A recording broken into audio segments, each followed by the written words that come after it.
O livro da semana chama-se Ferreira Goulart, Toda a Poesia.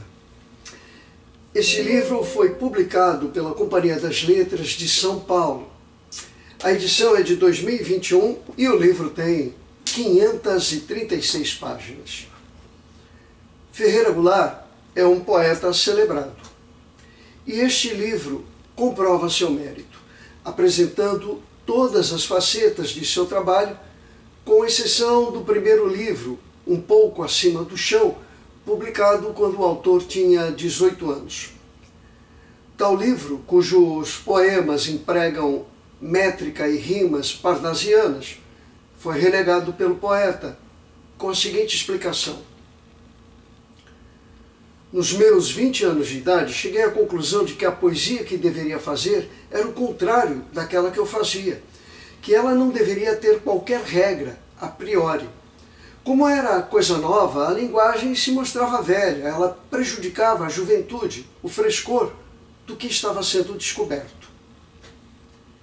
O segundo livro de Goulart, e o primeiro desta coletânea, tem o nome de Luta Corporal, exatamente por evidenciar a batalha de se fazer a linguagem renascer junto com o poema. Luta Corporal chamou a atenção dos poetas Augusto e Haroldo de Campos, que acabaram por trazer Goulart ao movimento da poesia concreta e a publicar o livro Viu Metal. Nova guinada aconteceu quando Goulart mudou-se para Brasília em 1961, quando absorveu e adotou teorias marxistas. No ano seguinte, já no Rio de Janeiro, entra para o Centro Popular de Cultura e passa a publicar os seus romances de cordel, de leitura fácil e com poucas preocupações literárias.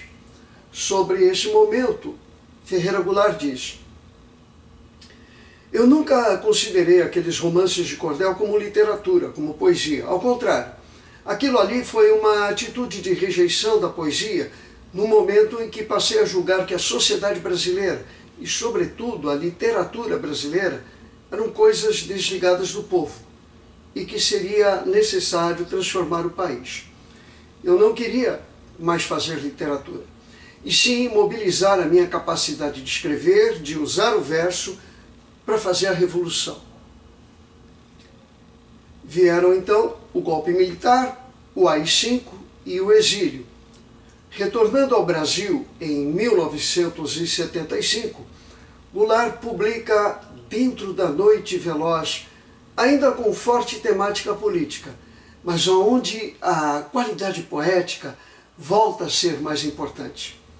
A seguir vem o Poema Sujo, que para Vinícius de Moraes é onde Ferreira Goulart acaba de escrever um dos mais importantes poemas deste meio século, pelo menos nas línguas que eu conheço, e certamente o mais rico, generoso e paralelamente rigoroso e transbordante de vida de toda a literatura brasileira.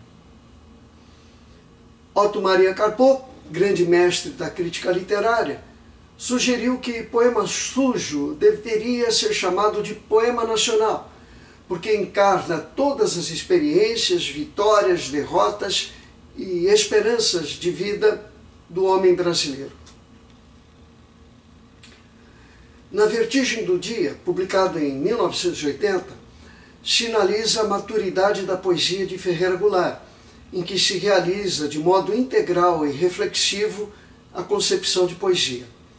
Uma poesia que vale, sobretudo, por si mesma, encontrando-se nela invenção e rigor, experimentação e clareza, tanto um olhar para a contraditoriedade da vida real, quanto o ouvido para o linguajar cotidiano. Tudo admiravelmente transfigurado pela alquimia poética. Há muito para se extasiar na leitura de toda a poesia.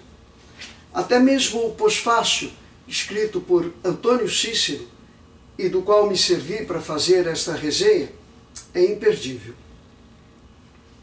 Como encerramento, uso a poesia Traduzir-se, que foi musicada por Raimundo Fagner.